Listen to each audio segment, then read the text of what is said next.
Hello, this is Dr. David Green, Education Director for Premier Pain Specialists in Chicago.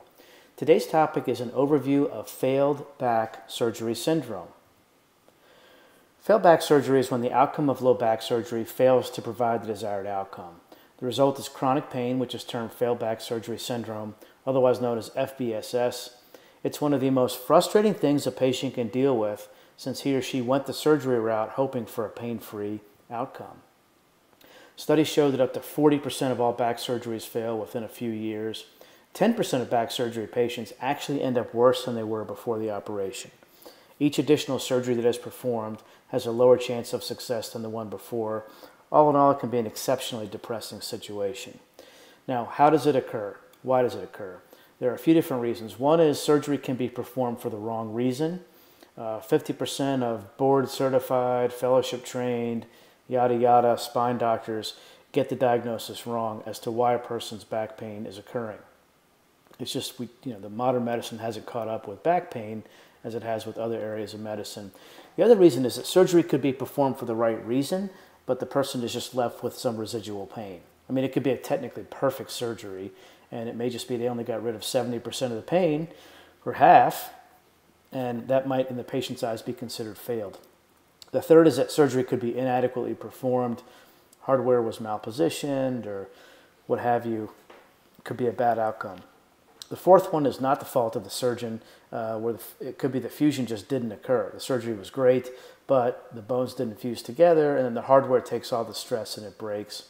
It also could be that the outcome was satisfactory initially, but then either scar tissue formed around the nerve roots after a few months to a few years. It could be that the hardware itself is painful, with maybe some soft tissue rubbing over it, or the areas above or below could become degenerative. Here's an example of adjacent segment degeneration. You see some hardware placed on the right and the left, a little cross connector here. The hardware looks fine, but see up here how degenerative this level is? Normally it looks like this, like a rectangle. But here it looks almost like a small triangle. There's actually bone fusing between these levels, so it's really degenerative, and you can see that here from the side. You have a nice open disc space here, but then nothing right there. And that's what it looks like on an MRI. Basically you have disc bulging, degenerative disc, arthritis. All right, so the symptoms of FBSS may include daily back pain, which may radiate into the flank area, into the buttocks, spasms and aching. And the person may also have nerve pinching, which can lead to leg pain and burning, known as sciatica. Treatment options, first and foremost, should be a surgical evaluation. Is a revision for broken hardware or adjacent fractures in order? That just should be the first thing, as a consult with a surgeon. And then if that's not the case, then indications with conservative treatment may include physical therapy, chiropractic. Spinal decompression therapy is a computerized intermittent traction that can help a lot. Acupuncture, medications. Medications may be anything from anti-inflammatories to Tylenol to opiates and more. Now, interventional procedures. Trigger point injections can help a lot with spasms. Injections around one's hardware can help see whether the hardware is in fact causing one's pain. Facet injection or a medial branch block can be very beneficial. An epidural injection can help if there's a nerve root being pinched. That was when steroid is put in around the pinching, and it can soothe it and relieve pain. And then what you see here is a radiofrequency ablation, where a catheter is put in around a painful joint, heated up, and it deadens these sensory nerve endings and relieves pain anywhere from 6 to 24 months.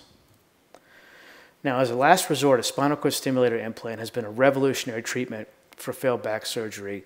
They've dramatically improved over the last decade. Now they're good for both back pain and leg pain, with over 200 programming options available.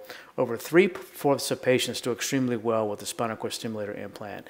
Keep in mind, this doesn't fix the problem. It's basically going to mask the pain, which can, if you can't fix it, you might as well mask the pain, right?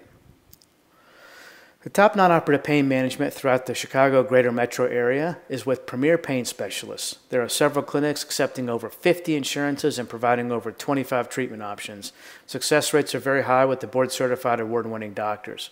Visit us online today at ppschicago.com and then call us for more information and scheduling at 847-519-4701.